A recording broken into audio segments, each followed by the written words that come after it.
Bisa sini mengenai belakang juga ya, biar kita nggak terlalu tegang. Kita relax, habis baik kita sudah berada di rumah Tuhan ini karena kumpulan Tuhan ya. Puji Tuhan.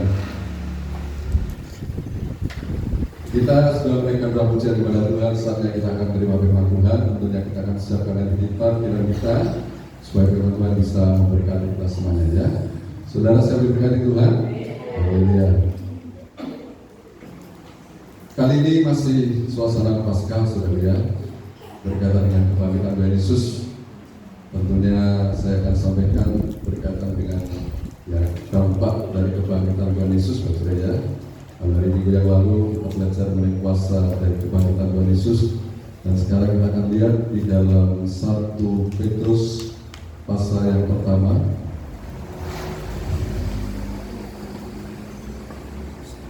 1 Petrus pasal yang pertama kita akan baca ayat 3 sampai ayat yang ke-7. 1 Petrus 1 ayat 3 sampai yang ke-7. Sudah ketemu?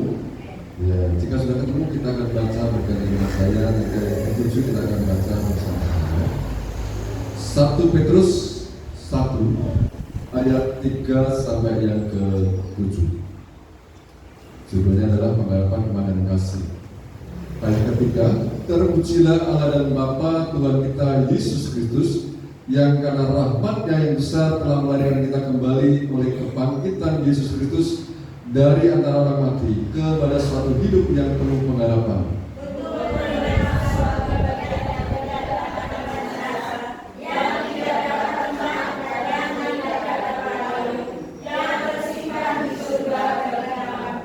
Yaitu kamu yang dipelihara dalam kekuatan Allah karena imanmu, sementara kamu menantikan keselamatan yang telah tersedia untuk dinyatakan pada zaman akhir.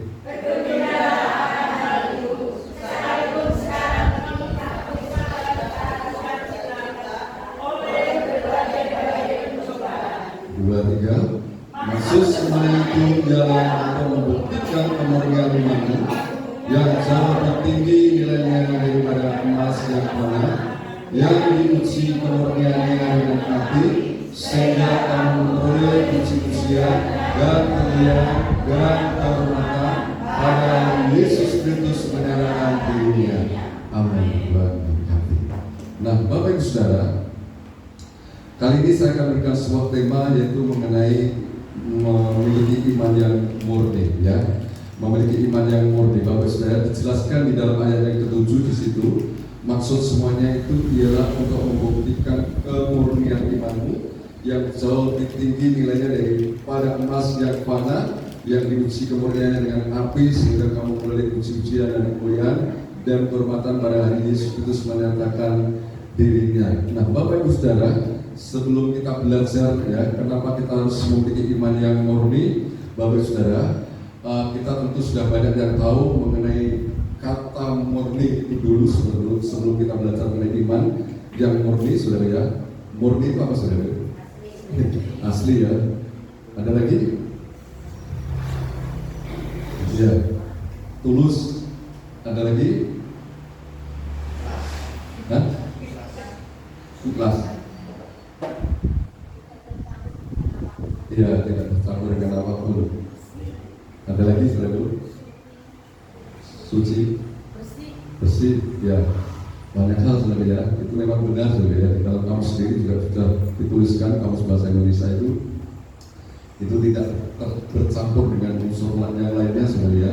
Jadi tulen ya, kemudian apa namanya, belum bercampur dengan pengaruhan, kasih polos, kuku dan lain sebagainya saudara. Itu adalah murni ya. Intinya adalah asli ya, intinya adalah bukan KW, bukan palsu saudara ya. Itu yang dimaksud dengan murni. Nah, lalu Bapak Ibu Saudara, berkaitan dengan iman yang murni saudara ya, berarti di sini kita melihat iman yang murni itu seperti apa. Kalau tadi dijelaskan di dalam ayat yang ke berapa tadi? Ayat yang ke-7 ya. Itu adalah bahwa ini nilainya lebih tinggi ya dibandingkan dengan emas yang fana. Kita tahu sendiri bahwa emas itu memiliki nilai yang cukup tinggi, sangat tinggi. Ya walaupun kadang-kala turun, kadang-kala naik, saudara. Tetapi nilai emas itu tetap tinggi, saudara. Ya, beda dengan uang. Kalau uang nanti akan semakin lama itu semakin merosot nilainya, ya, semakin anjlok, saudara. Tapi kalau emas itu terus terjadi kenaikan dan kenaikan, saudara. Itu artinya bahwa emas itu memiliki nilai yang sangat tinggi. Ya, emas yang mana itu memiliki nilai yang sangat tinggi. Tetapi sudah tahu di mana dijelaskan bahwa iman yang murni itu nilainya lebih tinggi daripada emas yang mana. Berarti nilainya sangat tinggi sekali. Amin, saudaraku. Nilainya sangat berharga, sangat bernilai, saudara, sangat berkualitas. Itu iman yang murni, saudara. Dan inilah yang harus kita miliki, Bapak Saudara. Nah, lalu kenapa kita harus memiliki iman yang murni ini, saudara? Tadi dijelaskan, Bapak Saudara, di dalam ayat yang ketiga. Coba saudara renungkan kembali, dan saya akan bacakan. Terpujilah Allah dan Bapa Tuhan kita Yesus Kristus, yang karena rahmat yang besar telah melahirkan kita kembali oleh kebangkitan Yesus Kristus dari antara orang mati kepada suatu hidup yang penuh pengharapan. Dari sini dulu, saudara, ya. Di mana Bapa, ya, karena rahmat yang besar, saudara, atau karena kasih Tuhan yang sangat besar, saudara, kita itu dilahirkan kembali. Dilahirkan kembali itu artinya kita hidup kita itu diperbarui, ya, diperbarui melalui apa, saudara? Ya, ini dikarenakan melalui kebangkitan Yesus Kristus. Jadi dampak dari kebangkitan Yesus Kristus itu memperbarui hidup kita. Amin, saudara? Memperbarui hidup kita, ya, memperbarui hidup kita. Di sini, ya, kita ketika kita sudah menikmati hidup yang baru, nanti kita akan memperoleh yang namanya sebuah harapan. Ya, diarahkan di sini adalah, ya, kepada suatu hidup yang penuh pengharapan. Ini luar biasa. Ini tidak bisa didapatkan oleh orang-orang yang belum mengenal kepada Tuhan. Ya, orang yang belum percaya kepada Tuhan.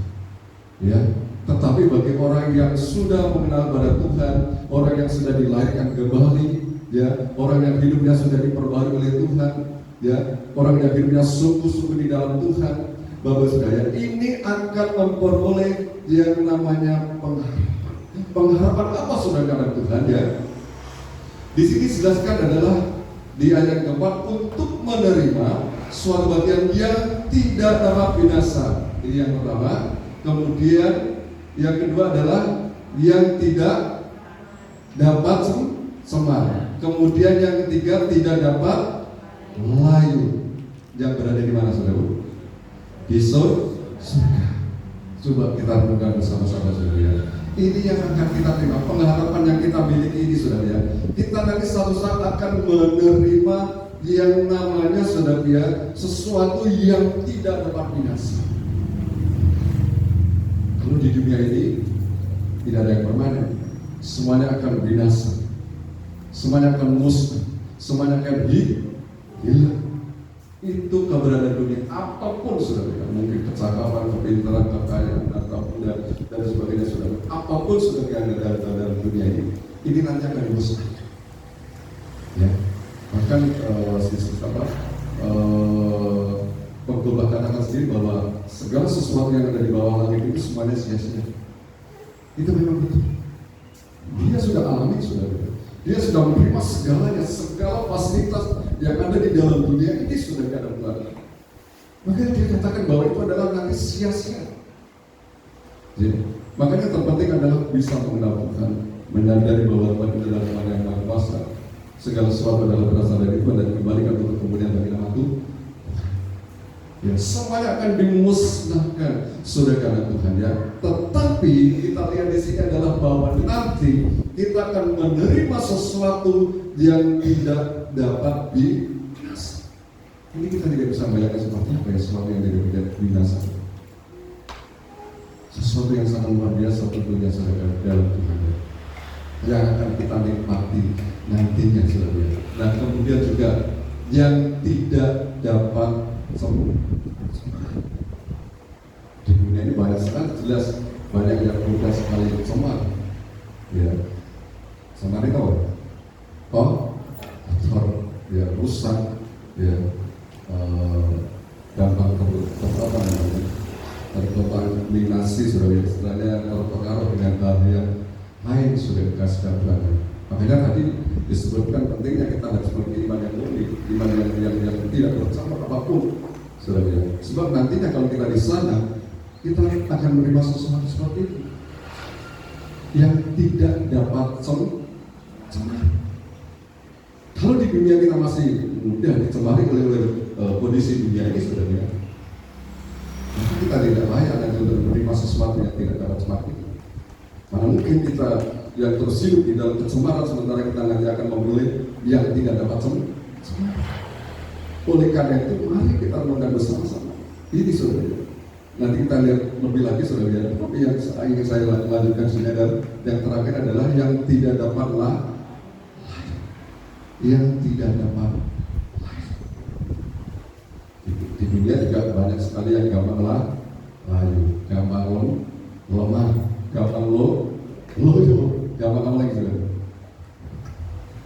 Gampang muda, gampang apa lagi saudara? Ya, sebentar berapi-api, sebentar lemah, itu kondisi dunia manusiawi sudah dalam Tuhan ya. Tetapi nanti kalau kita di dalam neraka surga nggak ada seperti itu. Makanya kita selama di dunia ini kita akan terus belajar. Saat memuji Tuhan dengan sungguh-sungguh, mengagungkan Tuhan dengan sungguh-sungguh. Sebab nanti kerjaan kita di sana itu terus memuji Tuhan, mengagungkan Tuhan, mempermuliakan Tuhan, dan terus tidak pernah berhenti. Gak ada kata siang dan malam, gak ada kata capek, gak ada kata istirahat. Karena Tuhan yang memberikan karena kita berada di dalam hadirat. Makanya kita selagi di dunia ini kita terus belajar hidup di dalam hadirat Tuhan, untuk kita bisa mempermuliakan Dia dengan sungguh-sungguh. Kembali saya tekankan di sini Bapak Ibu Saudara, kenapa tadi kita harus memiliki iman yang murni, karena kita akan menerima ini. Sebelumnya tadi Bapak Ibu Saudara, ini tadi ya melalui kebangkitan Tuhan Yesus tadi Bapak Saudara, itu kita dilahirkan kembali. Ini yang harus kita renungkan bersama-sama. Karena kasihnya Bapak Ibu Saudara, tadi pujian yang kedua tadi Saudara, ada kata-kata apa tadi? Pujian yang kedua lagu cepat kan?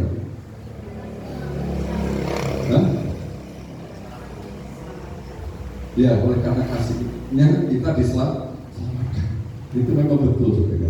Karena kasihnya Tuhan, kita memperoleh anugerah keselamatan yang datang dari Tuhan. Jadi tanpa anugerahnya, tanpa rahmatnya, tanpa kasihnya, saudara, kita tidak bisa menerima itu. Tetapi karena kasih yang itu luar biasa, yang begitu besar, Bapak Ibu Saudara dalam Tuhan, kita berhak untuk mendapatkan itu. Makanya Tuhan perlu memperbaharui hidup kita terlebih dahulu. Yang tadinya kita hidup di dalam hidup yang lama, hidup di dalam dosa, hidup di dalam ketidaktaatan, hidup yang menyimpang dari firman Tuhan, hidup yang tidak dikenal oleh Tuhan. Ini semuanya akan disingkirkan oleh Tuhan dan kemudian mengganti dengan hidup yang baru. Amin saudara. Makanya dilahirkan kembali, Bapak saudara. Makanya baptisan air itu saudara tahu, dimasukkan ke dalam air.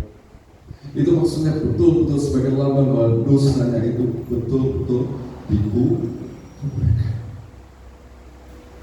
dimasukkan, lalu kemudian diangkat kembali. Ya. Kalau Pak Joko katanya kesaksiannya waktu dibaptis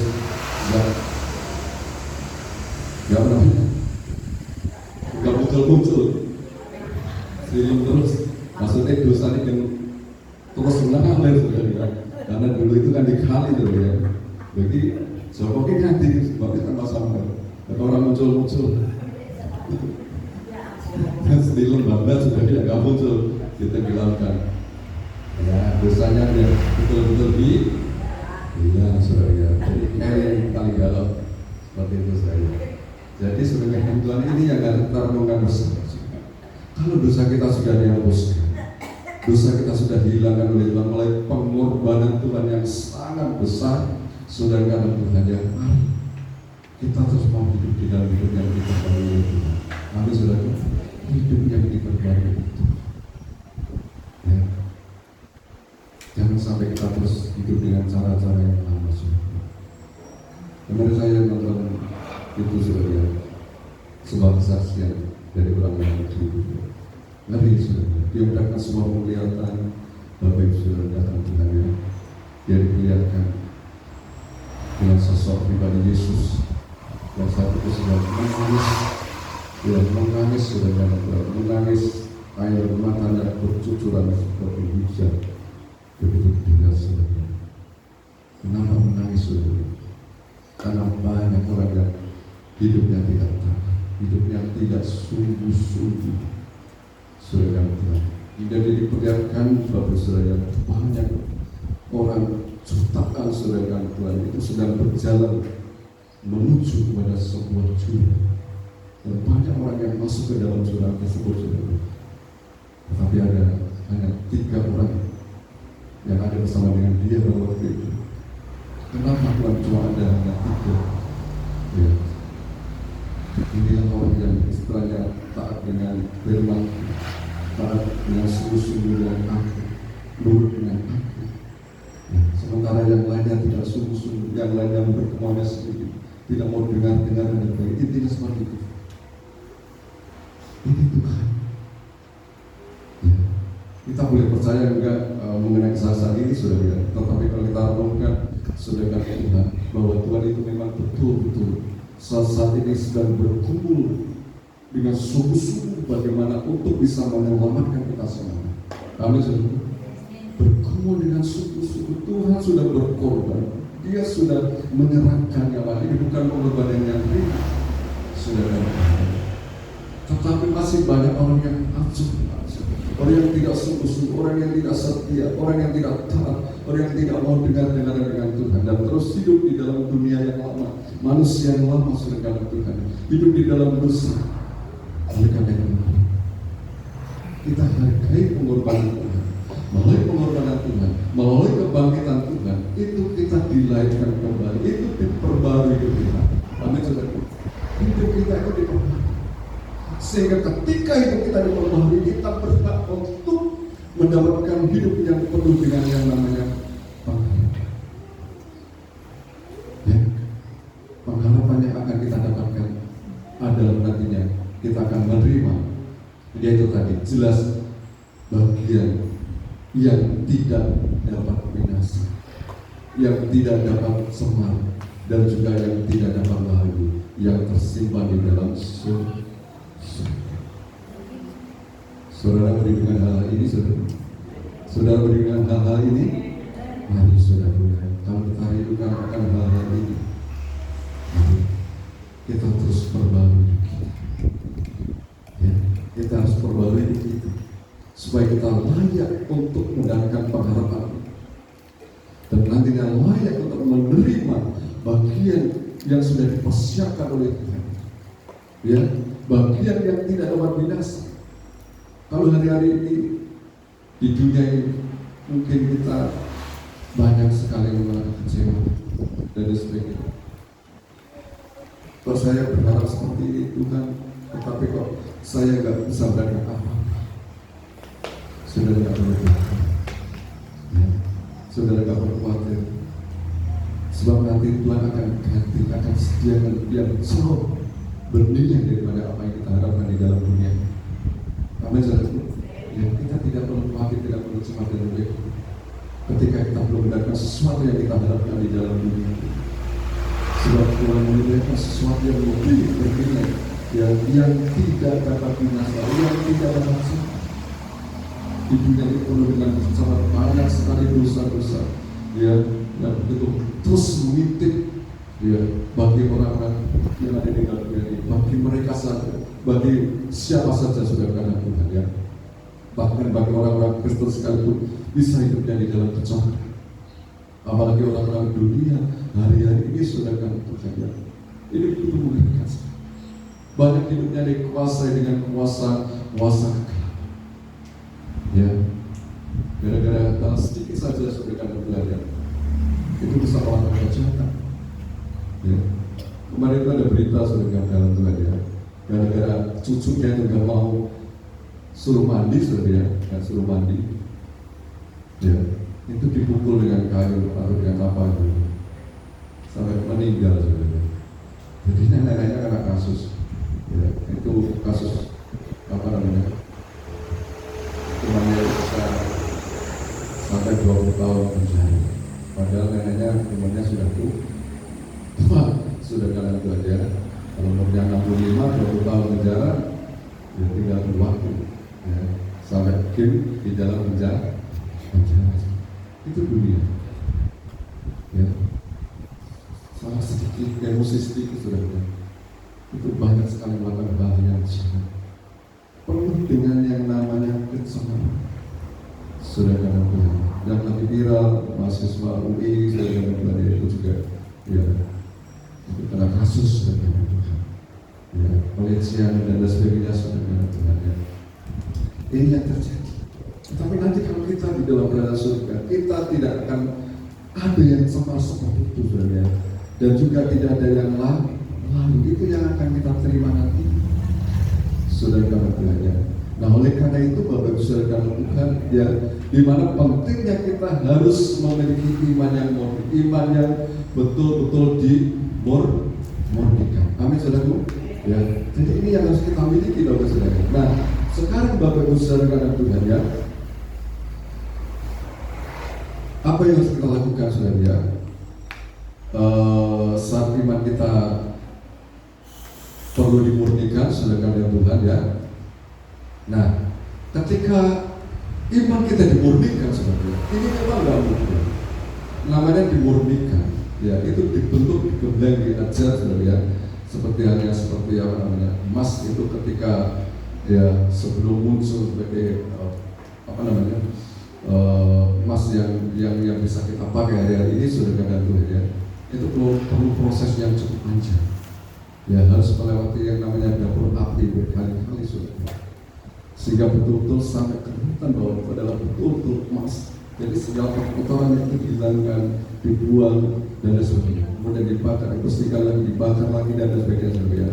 Sampai muncul emas yang betul-betul kelihatan begitu indah, sehingga memiliki nilai yang sangat tinggi. Nah, jadi ketika kita melewati ini saudara kalian, apa yang harus kita lakukan? Ya, dikatakan di dalam ayat ke-6 adalah bergembiralah akan hal itu, sekalipun sekarang ini kamu juga harus berdukacita oleh berbagai-bagai pencobaan. Ketika iman kita dimurnikan, saudara, ini memang nggak ada istilahnya jalan lurus. Kita harus menghadapi banyak tantangan, banyak cobaan, banyak godaan. Amin, saudara. Banyak tantangan, banyak godaan, banyak cobaan. Entah dari mana cobaan itu yang berasal. Atau ketika kita harus melewati, harus menghadapi ini saudara, yang harus kita lakukan adalah kita harus bergembira. Ya. Nah, gimana caranya bergembira saudara ya? Ketika saya dalam suasana percintaan ini, saya menemukan dan jadi tertulis di dalam nyanyian ini saudara. Tadi saya kali-kali sudah bilang di dalam pujian hanya sejauh doa kan saudara. Di bagian kedua itu dituliskan, bila cobaan menggodai hatimu, bila sengsara menimpa keadaanmu, betul saudara ya? Betul Bu Ida? Bila cobaan menggodai hatimu, bila sengsara menimpa keadaanmu, ingat Yesus takkan pernah jauh darimu. Dia selalu pedulikan kamu. Nah jadi begini saudara, gimana caranya kita ketika kita menghadapi cobaan, tekanan, kita malah suruh bergembira? Logikanya ketika kita menghadapi banyak tantangan kesulitan, yaitu kita mengalami kesusahan. Tetapi di sini malah diperintahkan untuk bergembira. Gimana kita bisa bergembira sementara kita menghadapi seperti ini? Ingat tadi saudara, ujian tadi, bila coba menggodai hatimu, bila sengsara menimpa keadaanmu, ingat Yesus takkan pernah jauh darimu. Dia selalu memberikan kamu. Artinya saudara, kalau kita benar-benar dekat dengan Tuhan, apapun situasi kondisi yang terjadi dalam hidup kita tidak akan mempengaruhi kita, sehingga kita tetap bersuka cita. Amin, saudara. Karena Dia adalah sebagai sumber sukacita itu. Dia yang berikan kekuatan, Dia yang berikan penghiburan di dalam iman kita. Amin, saudara. Jadi ini yang harus kita lakukan. Jadi saat kita menghadapi tantangan kesulitan yang ada, saudara, kita jangan jauh dari itu. Kita harus dekat dengan Tuhan, melekat dengan Tuhan. Uji-ujian tadi yang kita setara kebetulan dengan firman yang saya sampaikan dari ini, saudara. Ini memang sesuai dengan sesuai sekali, saudara. Mari kita belajar. Ya, saya dapatkan ini, saudara, dalam Tuhan. Ini luar biasa, saudara. Untuk kita boleh kuat di dalam Tuhan. Iman kita ini betul-betul supaya bisa murni. Tantangan-tantangan apapun yang menimpa Bapak Ibu Saudara hari-hari ini, saudara, ini jangan melemahkan iman saudara. Jangan membuat saudara jauh dari Tuhan, tetapi justru membawa kita lebih dekat lagi dengan Tuhan. Amin. Mungkin sakit penyakit, mungkin masalah ekonomi, masalah rumah tangga, masalah anak-anak kita, saudara. Mungkin masalah kehidupan kita, saudara. Mungkin kita bergumul dengan dosa yang tidak kunjung selesai. Kita jatuh bangun di dalam dosa, saudara. Atau mungkin tantangan dari pihak luar, orang-orang yang tidak suka dengan kita, atau tantangan apapun dan apapun sudah membuat kita terjebak di situ. Mari kita ingat kepada Tuhan, kita dekat dengan Tuhan, melekat dengan Tuhan, supaya kita tetap bergembira. Ini yang menguatkan kita, ini yang meneguhkan kita dari saudara Tuhan, ya, sehingga iman kita akan terus mengalami yang namanya pemurnian. Ini yang harus kita miliki, Bapak Ibu Saudara Tuhan, ya. Ketika Tuhan izinkan di dalam hidup kita ini mengalami cobaan, saudara, atau ujian, saudara Tuhan, ini sebenarnya Tuhan itu tidak bermaksud untuk membuat kita ini menjadi susah.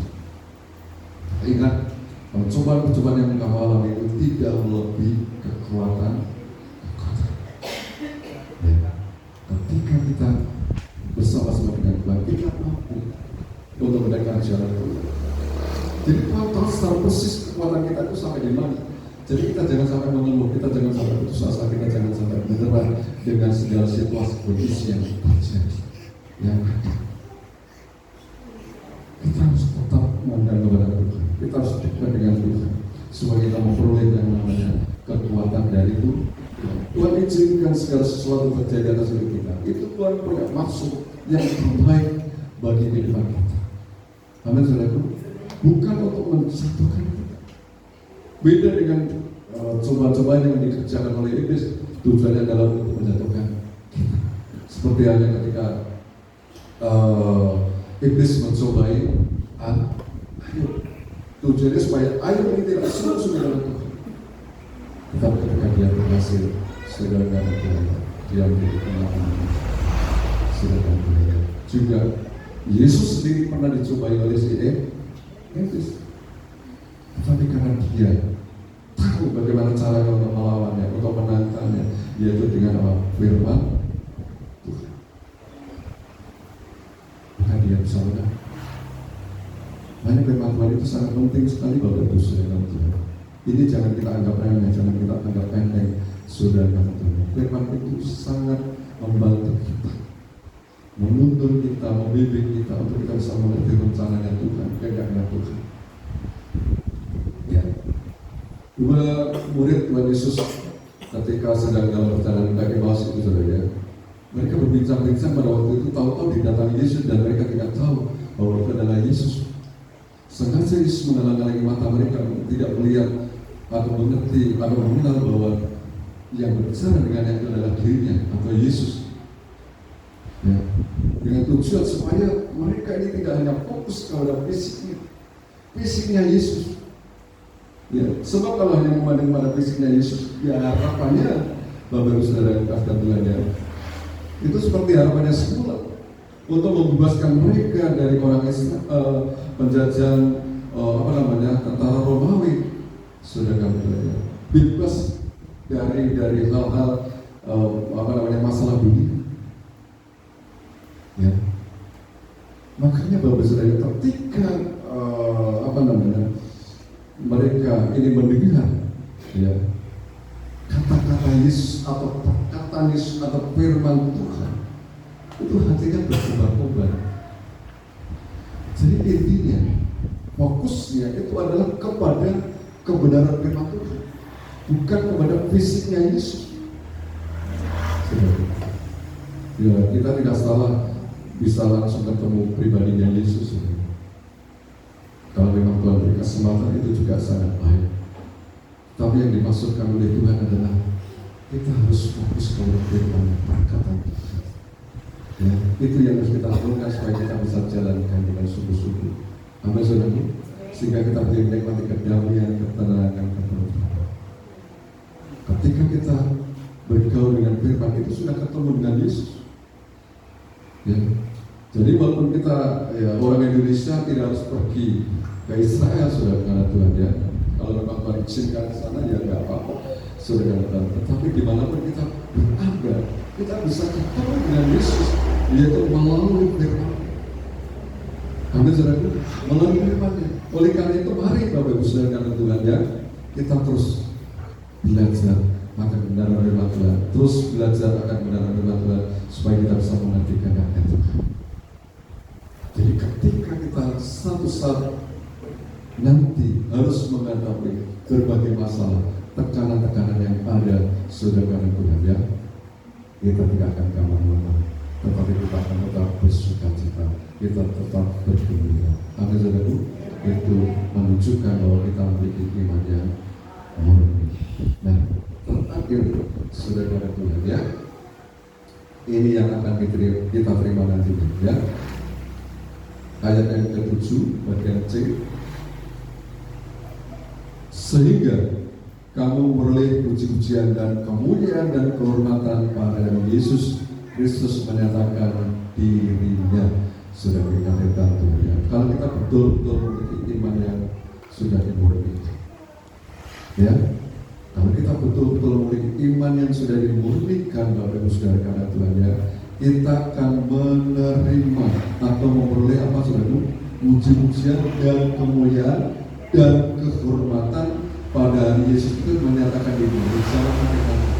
Ketika Tuhan datang, betul-betul kita akan menerima kemuliaan, puji-pujian dan kehormatan bersama-sama dengan Kristus.